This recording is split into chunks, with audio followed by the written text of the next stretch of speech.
Hi, in this tutorial I'm going to show you how to set up a multiple attempts quiz.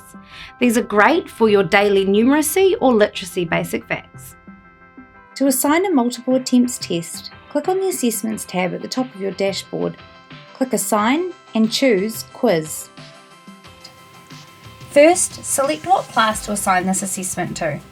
By clicking Assign to specific students, you can select or deselect students accordingly. Clicking on the What button will automatically open our content library. If you are wanting to use this for numeracy, navigate to Maths, then Mathematical Skills to select the appropriate content for your students.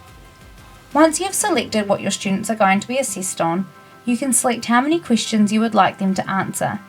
The assessment will feature an even spread of questions from each of the lessons you have selected above.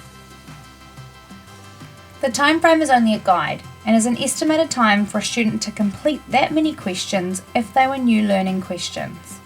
The purpose of this test is to increase their repetition of existing skills and knowledge, so it won't take them that long. Name your assessment accordingly and add instructions to assist your students. Select the dates and times you would like this assessment to be available to sit, generally over a week or a term for a multiple attempts test. Select how long you would like to give your students and click Allow Multiple Attempts. You can choose how many attempts you would like your students to have and whether their final score will be determined by either their best attempt or their last attempt. Continue selecting the usual parameters for setting an assessment.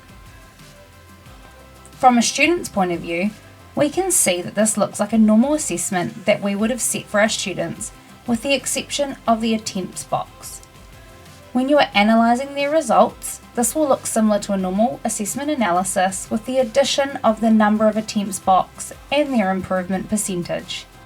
Thank you for watching our video on how to set a multiple attempts assessment.